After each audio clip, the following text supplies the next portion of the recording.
Dredger സംവിധാനം work ചെയ്തത്. ഏതായാലും ഈ ഡ്രഡ്ജർ ബോട്ട് ഉപയോഗിച്ച് നേരത്തെ ഈ മണ്ണ് കൊണ്ടുപോയിരുന്ന ആ വെസലും നേരത്തെ മുകൾ ഭാഗത്ത് ഈ മൺകൂനയിൽ കുടുങ്ങുന്ന ഒരു സാഹചര്യം ഉണ്ടായിരുന്നു. അവിടെ നിന്നും ഇത് തള്ളിക്കൊണ്ടുവരുന്നത് നമ്മൾ കണ്ടതാണ്. ഏതായാലും ഇപ്പോൾ ഈ ബോട്ട് മാത്രം, ഈ ടഗ് ബോട്ട് മാത്രം ഇപ്പോൾ താഴോട്ട് പോകാനുള്ള ഒരു നീക്കമാണ് നടത്തുന്നതെന്നാണ് നമുക്കറിയാൻ കഴിയുന്നത്. ഏതായാലും അങ്ങനെയാണെങ്കിൽ ഇപ്പോൾ ഡ്രഡ്ജിങ് ഇപ്പോൾ തുടങ്ങാൻ കഴിയില്ല എന്നുള്ളത് തന്നെയാണ്. കാരണം ഈ ടഗ് ബോട്ടുകൾ താഴോട്ട് പോയി കഴിഞ്ഞാൽ ഈ ഡ്രഡ്ജർ പിന്നെ പ്രവർത്തിപ്പിക്കാൻ കഴിയില്ല എന്നുള്ളത് പ്രധാനപ്പെട്ട ഒരു കാര്യം കൂടിയാണ്. ഏതായാലും ഇപ്പോൾ ആ മേഖലയിൽ NDRFിൻ്റെ സാന്നിധ്യമുണ്ട്. അതോടൊപ്പം തന്നെ ഒരു വശത്ത് ഇവരെ തന്നെ ഡൈവർമാർ അവിടെ തെരച്ചിൽ നടത്തുകയും ചെയ്തിട്ടുണ്ട്. അതിന് സഹായകമായി അവരുടെ ബോട്ടിൽ തന്നെ എത്തുകയും ചെയ്തിട്ടുണ്ട്. ഏതായാലും ഈ വെള്ളം താഴ്ന്നു തുടങ്ങിയിരിക്കുന്ന ഒരു സാഹചര്യത്തിൽ പുഴയുടെ ഈ ഭാഗത്ത്, അതായത് 50 മീറ്റർ നീളത്തിൽ വലിയ തരത്തിലുള്ള തെരച്ചിലേക്ക് തന്നെയാണ് കാര്യങ്ങൾ പോകുന്നത് എന്നാണ് ഇപ്പോൾ നമുക്ക് മനസ്സിലാക്കാൻ കഴിയുന്നത്. എന്തായാലും ഇന്നൊരു റിസൾട്ട് ഇക്കാര്യത്തിൽ ഉണ്ടാവുമെന്നുള്ള പ്രതീക്ഷ തന്നെയാണ് ഇപ്പോൾ ഉയർന്നു വരുന്നത്. പ്രധാനമായും കൂടുതൽ ഭാഗങ്ങൾ കണ്ടെത്തുകയും ഒക്കെ ചെയ്തിരിക്കുന്ന ഒരു സാഹചര്യത്തിൽ വളരെ പെട്ടെന്ന് തന്നെ ഇതിനൊരു റിസൾട്ട് ഉണ്ടാക്കാനുള്ള ശ്രമം തന്നെയാണ് ഇപ്പോൾ നടക്കുന്നത്. വിനീത, അത് തന്നെയാണ് AK അഭിലാഷ് ചൂണ്ടിക്കാണിക്കുന്നത്. ദീപക് മലയമ്മ കൂടി തുടരുന്നുണ്ട്. ദീപക്, ഇപ്പോൾ നമുക്ക് ദൃശ്യങ്ങളിൽ വ്യക്തമായി തന്നെ കാണാനാകും ആ ടയറിന്റെ ഭാഗം, ഒപ്പം കയറുണ്ട്. ഇത് രണ്ടും അർജുൻ്റെ ട്രക്കിൻ്റേതാണെന്ന് ഏറെക്കുറെ ഉറപ്പിക്കുകയാണ്. കുറച്ചു മാറി ഏറ്റവും അവസാനം ഡൈവ് ചെയ്തപ്പോൾ ഈശ്വർ മാൽപേ കണ്ടെത്തിയത് മറ്റൊരു വാഹനത്തിൻ്റെ ഭാഗങ്ങളാണെന്ന നിഗമനമാണുള്ളത്. അതൊരു ചെറിയ വാഹനത്തിൻ്റെ ഭാഗങ്ങളാണെന്നാണ് വിലയിരുത്തുന്നത്. ക്ലച്ച്, സ്റ്റിയറിംഗ് എന്നിവയുടെ ഭാഗങ്ങളാണ് കണ്ടെത്തിയിരിക്കുന്നത് എന്ന് മനസ്സിലാക്കാൻ സാധിക്കുന്നു. മനാഫ് ഉൾപ്പെടെ, അതായത് ഈശ്വർ മാൽപേയിൽ നിന്നും ശേഖരിച്ച വിവരങ്ങൾ അനുസരിച്ച്, മനാഫ് നമ്മളോട് പങ്കുവച്ച വിവരമനുസരിച്ച് 2 വാഹനങ്ങൾ ഇപ്പോൾ പുഴയിലുണ്ടെന്ന് സ്ഥിരീകരിക്കുന്നു. അതിലൊന്ന് ട്രക്ക് തന്നെയാണെന്ന നിഗമനമാണ് അവർക്കുള്ളത്. മറ്റൊന്ന് ഇത്തരത്തിൽ ക്യാബിനോ ഒന്നും തന്നെയില്ല. ഒരു ഡ്രൈവിംഗ് ഭാഗത്തെ സ്റ്റിയറിംഗ്, ക്ലച്ച് ഉൾപ്പെടെയുള്ള ഭാഗങ്ങൾ അതൊരു വലിയ വാഹനത്തിൻ്റെതല്ല എന്ന നിഗമനത്തിൽ തന്നെയാണുള്ളത്. അപ്പോൾ ഇനി ട്രക്ക് കേന്ദ്രീകരിച്ചുള്ള, അല്ലെങ്കിൽ ട്രക്കിൻ്റെ ഭാഗങ്ങൾ കണ്ടെത്തിയ അവിടം കേന്ദ്രീകരിച്ചുള്ള ഒരു തെരച്ചിലിലേക്കാണോ ഇപ്പോൾ ഈശ്വർ മാൽപേ പോകുന്നത്?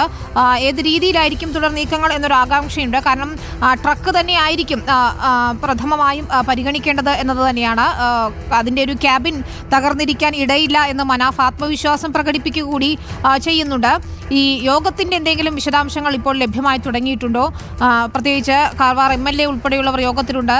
സതീഷ് സെയിൽ, SP ഉണ്ട്, കളക്ടർ ഉൾപ്പെടെയുള്ളവർ പങ്കെടുക്കുമോ എന്നറിയില്ല. എങ്കിൽ പോലും ഉന്നത ഉദ്യോഗസ്ഥരാണ് യോഗം ചേരുന്നത്. ഇതിൽ ക്രെയിനുകൾ ഉൾപ്പെടെ എത്തിക്കേണ്ടതുണ്ട്, മറ്റ് സംവിധാനങ്ങൾ ഒരുക്കേണ്ടതുണ്ട്, ഡ്രഡ്ജിങ് കൂടുതൽ കാര്യക്ഷമമാക്കേണ്ടതുണ്ട്. ഇപ്പോൾ ഏത് ഭാഗത്താണ് ഡ്രഡ്ജിങ് നടത്തേണ്ടത് തുടങ്ങിയ കാര്യങ്ങളിലൊക്കെ തന്നെ ഒരു വ്യക്തത വരേണ്ടതുണ്ട്.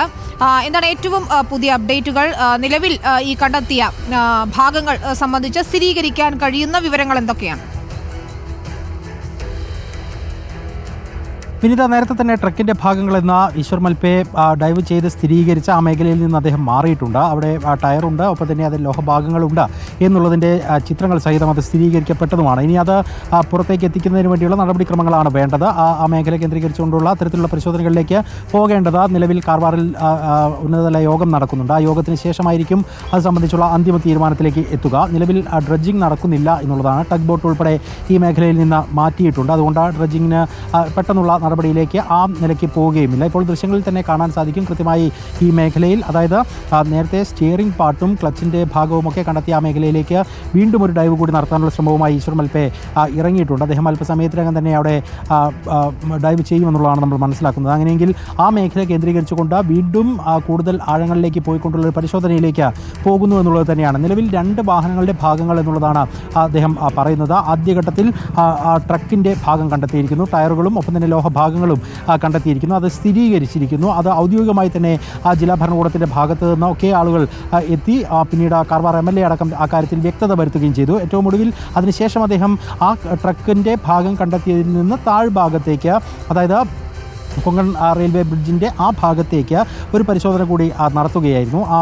വീണ്ടും മുങ്ങാങ്കുഴിയിട്ട് ഏതാണ്ട് അടിത്തട്ടിലേക്ക് പോയതിന് പിന്നാലെയാണ് അദ്ദേഹത്തിന് അവിടെ ഒരു സ്റ്റിയറിംഗ് പാർട്ടും ഒപ്പം തന്നെ വാഹനത്തിൻ്റെ ക്ലച്ച് ഭാഗവുമൊക്കെ കണ്ടെത്താൻ കഴിഞ്ഞു എന്നുള്ളത് അദ്ദേഹം ഉറപ്പിച്ച് പറയുകയും ചെയ്യുന്നത്. അതുകൊണ്ട് തന്നെ ആ മേഖല കേന്ദ്രീകരിച്ചുകൊണ്ട് അദ്ദേഹത്തിൻ്റെ അടുത്ത ഡൈവിനുള്ള ശ്രമങ്ങൾ നടത്തുന്നു എന്നുള്ളതാണ് ഇപ്പോൾ ഇവിടെ നടക്കുന്ന ഒരു ദൗത്യത്തിൻ്റെ ഭാഗമായുള്ള പ്രവർത്തനമെന്ന് മാത്രം നമുക്ക് ഈ ഒരു ഘട്ടത്തിൽ പറയാൻ സാധിക്കും. ഏതാണ്ട് അല്പം മുൻപ് ഈ യോഗം ആരംഭിച്ചു എന്നുള്ള വിവരങ്ങളാണ് ലഭിക്കുന്നത്. കാർവാർ IBയിൽ നടക്കുന്ന യോഗം ആരംഭിച്ചു എന്നുള്ള വിവരങ്ങളാണ് ലഭിക്കുന്നത്. അങ്ങനെയെങ്കിൽ നമുക്ക് മഞ്ചേശ്വരം MLAയുമായൊക്കെ ബന്ധപ്പെട്ട് കഴിഞ്ഞാൽ ഈ കാര്യത്തിൽ ഏതെങ്കിലും തീരുമാനത്തിലേക്ക് എത്തിയോ എന്നുള്ളത് സംബന്ധിച്ചുള്ളൊരു വ്യക്തത എളുപ്പത്തിൽ വരുത്താൻ കഴിയുമെന്ന് പ്രതീക്ഷിക്കുകയും ചെയ്യുന്നുണ്ട്. അങ്ങനെ ഇന്ന് തന്നെ ക്രെയിൻ എത്തിച്ചുകൊണ്ട് അത്തരത്തിൽ ഈ മേഖലയിൽ കണ്ടെത്തിയിരിക്കുന്ന ട്രക്ക് ഉയർത്തി മാറ്റാനുള്ള ശ്രമങ്ങൾ ഉണ്ടാകുമോ എന്നുള്ളത് കൂടി അറിയേണ്ടതുണ്ട്. ഒപ്പം തന്നെ ഏറ്റവും പ്രതീക്ഷ നൽകുന്ന ഒരു കാര്യമെന്ന് പറയുന്നത് ലോറി ഉടമ തന്നെ നടത്തിയ പ്രതികരണം അദ്ദേഹത്തിൻ്റെ ഒരു പ്രതീക്ഷയാണെങ്കിൽ പോലും ആ വാഹനം ആയാണ് മറിഞ്ഞു കിടക്കുന്നതെങ്കിലും ആ വാഹനത്തിൻ്റെ മറ്റ് ഭാഗങ്ങൾ ഇപ്പോൾ ജാക്കി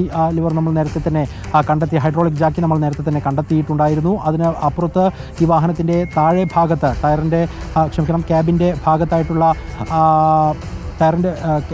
ക്യാബിൻ്റെ ഭാഗത്തായി ക്രമീകരിച്ചിരിക്കുന്ന വാട്ടർ ടാങ്കിൻ്റെ കാരിയർ അതൊരു ലോഹഭാഗമായിരുന്നു. അത് ഇന്നലെ വൈകിട്ട് കണ്ടെത്തുന്ന സാഹചര്യമുണ്ട്. ഈ വാഹനത്തിലുണ്ടായിരുന്ന മരത്തടികളുമായി ബന്ധപ്പെട്ടുകൊണ്ട് അത് ചുറ്റിവരിഞ്ഞ് കെട്ടിയിരുന്ന കയറിൻ്റെ ഭാഗവും ഇന്നലെ ഈ ബൂം ഉപയോഗിച്ചുകൊണ്ട് ഉയർത്തുന്ന കാഴ്ച നമ്മൾ കണ്ടിട്ടുള്ളതാണ്. അപ്പോൾ ആ മേഖലയിൽ വീണ് കിടക്കുന്ന കീഴായി മറിഞ്ഞു കിടക്കുന്ന ലോറി അത് അർജുൻ്റേതാണ് എങ്കിൽ അതിൻ്റെ ക്യാബിൻ തകരാൻ ഇടയില്ല. അതിൻ്റെ ക്യാബിനകത്തുള്ള ഒന്നും തന്നെ പുറത്തേക്ക് വന്നിട്ടില്ല. അതുകൊണ്ട് തന്നെ അത്തരത്തിലൊരു പ്രതീക്ഷ വെച്ച് പുലർത്തുന്നു എന്നുള്ളതാണ് ലോറി ഉടമ പറയുന്നത്. അത് എത്രത്തോളം ശരിയായിരിക്കാം എന്നുള്ളത് സംബന്ധിച്ച് നമുക്ക് വ്യക്തതയില്ല. നമുക്ക് ആ കാര്യത്തിൽ ഒരു ഉറപ്പ് പറയാനും കഴിയില്ല. എങ്കിൽ പോലും അത് പ്രതീക്ഷകളാണ്. അത്തരത്തിലുള്ള പ്രതീക്ഷകൾ മുന്നോട്ട് വയ്ക്കുമ്പോൾ വീണ്ടും ഈ കുടുംബത്തിനെ സംബന്ധിച്ച് കുറച്ചെങ്കിലും ആശ്വാസകരമായ സാഹചര്യം രൂപപ്പെടുന്നു എന്നുള്ളത് കൂടി പറയേണ്ടി വരും. ഇന്ന് രാവിലെ മുതൽ തന്നെ അർജുൻ്റെ സഹോദരിയും അർജുൻ്റെ ബന്ധുക്കളും ഒക്കെ ഈ മേഖലയിലെത്തി കാത്തിരിക്കുകയാണ്. ഏതെങ്കിലും തരത്തിൽ ഈ മൂന്നാം ഘട്ട ദൗത്യത്തിലെങ്കിലും അവർക്ക് ആശ്വാസകരമായ എന്തെങ്കിലും കണ്ടെത്താൻ കഴിയുമോ എന്നുള്ള ഒരു ചിന്തയിൽ തന്നെ മുഴുകിയിരിക്കുകയായിരുന്നു. അതിനിടയിലാണ് ഇത്തരത്തിൽ ആശാവഹമായ ഒരു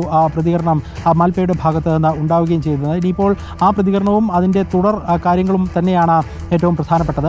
ഇവിടെ നമുക്ക് ദൃശ്യങ്ങളിൽ തന്നെ കാണാം, വളരെ ശക്തമായ വെയിൽ തന്നെയാണ് ഇപ്പോഴും ഉള്ളത്. കാലാവസ്ഥ പ്രതികൂലമായി നിൽക്കുന്ന ഒരു സാഹചര്യവും ഇല്ല എന്നുള്ളതാണ്. ക്രെയിൻ എത്തിക്കുകയാണെങ്കിൽ അത്തരത്തിലാണ് തീരുമാനമെങ്കിൽ ആ ക്രെയിൻ എത്തിച്ച് കഴിഞ്ഞാൽ നമുക്കിപ്പോൾ കാണാം, നേരത്തെ മാൽപ്പെ കൃത്യമായ ഒരു നിർദ്ദേശം നൽകി ഒരു ബോട്ട്, മത്സ്യബന്ധന ബോട്ട് നേരത്തെ ഇവിടെ എത്തിച്ചിട്ടുണ്ടായിരുന്നു. ആ ബോട്ടിനെ അദ്ദേഹത്തിൻ്റെ അരികിലേക്ക് വിളിച്ച് വരുത്തിയിട്ടുണ്ട്.